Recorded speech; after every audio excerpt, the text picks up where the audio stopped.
Pero al tercer día, 3 días y medio después, resucitarán y subirán al cielo en una nube voladora en presencia de sus enemigos. Mirad, hermanos, enseñar que el Antiguo y el Nuevo Testamento fueron muertos por la bestia en el año 1793 en Francia, y que luego la Biblia resucitó y subió al cielo en una nube, es una doctrina tan estúpida, tan falsa, tan ridícula, que solo personas con muy poca materia gris, con muy poco cerebro, se pueden creer semejante fábula mentirosa inspirada por el mismo diablo y enseñada, como sabéis, por la Iglesia Adventista, por esta secta falsa de la Iglesia Adventista del Séptimo Día. La doctrina de que los 2 testigos del Apocalipsis son el Antiguo y el Nuevo Testamento se cae por su propio peso, como vamos a ver seguidamente. Mirad, el Apocalipsis enseña bien claro que esos 2 profetas de Dios van a ser muertos por la bestia al final de su ministerio de 1260 días, es decir, de 3 años y medio literales. Dice que van a subir al cielo en una nube en presencia de sus enemigos, lo cual demuestra sin ninguna duda de que esos 2 testigos de Dios serán 2 seres humanos literales.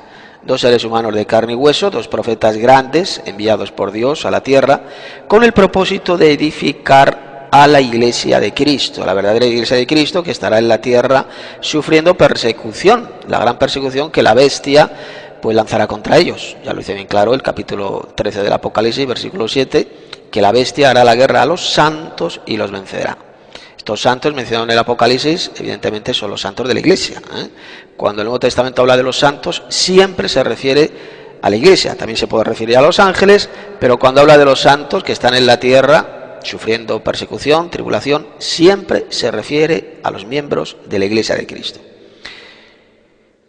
Y van a ser enviados por Dios estos 2 profetas sencillamente para edificar a esta iglesia, para prepararla para la venida gloriosa del Señor Jesús, que va a suceder inmediatamente después de ese periodo de 42 meses, de 3 años y medio. Mirad, hermanos, es totalmente ridículo e imposible que esos 2 testigos de Dios sean el Antiguo y el Nuevo Testamento. ¿Y por qué? Pues porque en la Biblia jamás la Biblia, jamás el Antiguo y el Nuevo Testamento fue muerto por la bestia en el año 1793, ni la Biblia resucitó en el año 1793, ni la Biblia subió al cielo en una nube en el año 1793.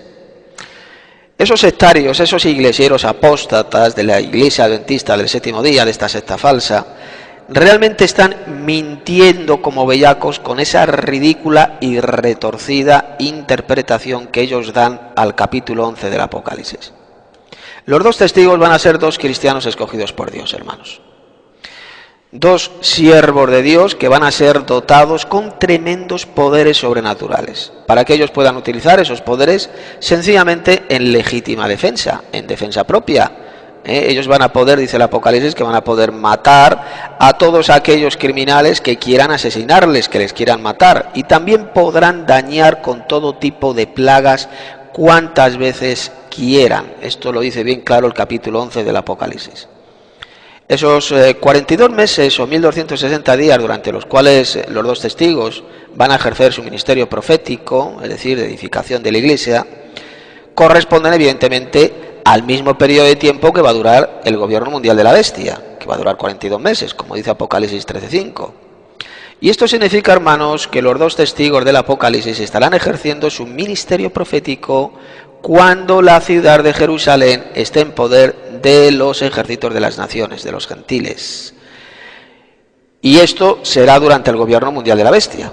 Ya sabéis, Jerusalén va a ser conquistada, va a ser tomada por los ejércitos de las naciones y ahí se establecerá el gobierno mundial de la bestia, que va a durar 42 meses. Por lo tanto, hermanos, los 2 testigos de Dios aún no se han manifestado al mundo, sencillamente porque la ciudad de Jerusalén actualmente pues todavía no ha sido tomado por los ejércitos de las naciones, no ha sido tomada por las naciones, está en poder de Israel, como sabéis.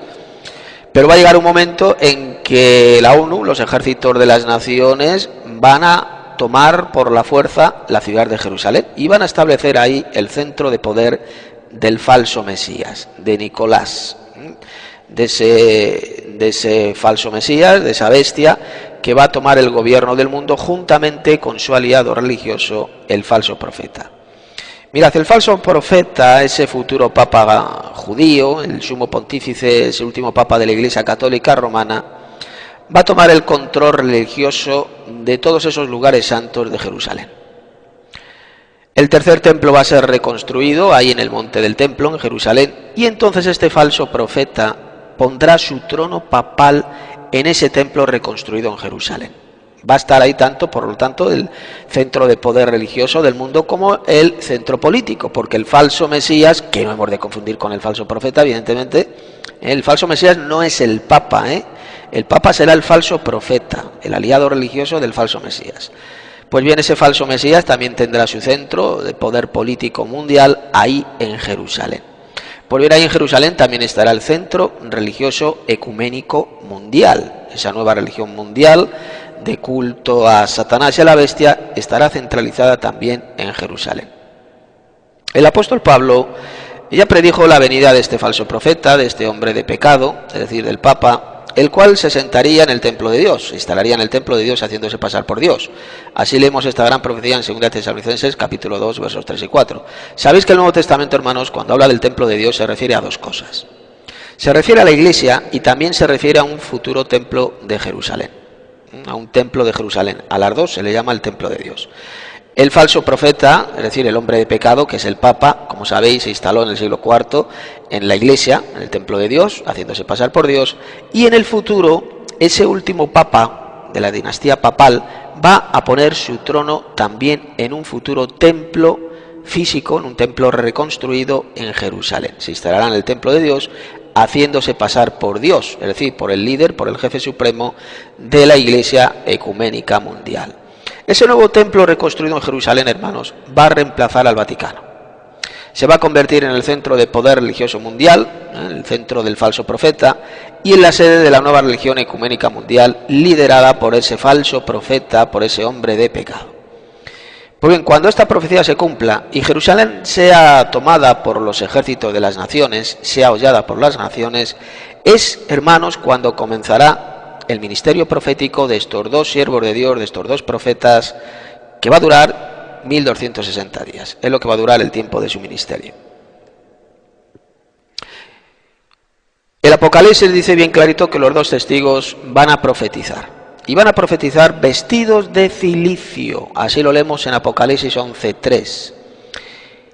El cilicio significa que los dos testigos de Dios estarán vestidos de ropa negra. ¿Y por qué estarán vestidos de negro? Pues estarán vestidos de negro en señal de luto, en señal de dolor por el asesinato de miles de cristianos verdaderos, de santos, durante ese gobierno mundial de la bestia que se estará desarrollando en la tierra. ¿Y por qué sabemos que esa vestidura de cilicio se está refiriendo a tela negra? Pues lo sabemos porque así lo enseña, por ejemplo, Apocalipsis capítulo 6, verso 12, donde leemos que en el futuro el sol se pondrá negro como tela de cilicio. Por lo tanto, los futuros dos profetas de Dios, estos testigos, irán vestidos de negro, como símbolo de luto, como símbolo de dolor por el asesinato de miles y miles de santos, de verdaderos cristianos. Mirad, el apóstol Pablo dijo que quien profetiza edifica la iglesia porque habla a los hombres para edificación, exhortación y consolación. Así lo leemos en Apocalipsis 14, versos 3 y 4. Por lo tanto, hermanos, ya sabemos perfectamente qué consistirá el ministerio profético de los dos testigos de Dios. Ellos hablarán a los hombres para edificación, exhortación y consolación. Y de esta manera van a edificar la iglesia de Cristo que estará en la tierra. La palabra exhortar, según el diccionario, es incitar a alguien con palabras, razones y ruegos para que haga o deje de hacer algo. Y esto es precisamente lo que harán esos dos siervos de Dios, estos dos testigos. Ellos van a incitar con palabras, con razones y con ruegos para que los malvados se arrepientan y hagan lo bueno. Estos dos profetas de Dios dirán al mundo que no se dejen engañar por Satanás, por la bestia y el falso profeta. Y lo segundo que harán estos dos testigos es consolar. Por bien, según el diccionario, consolar es aliviar la pena o aflicción de alguien. Ahora bien, ¿a quiénes consolarán o aliviarán sus penas, sus aflicciones, los dos testigos? Pues la respuesta la tenemos en Apocalipsis capítulo 12, verso 17,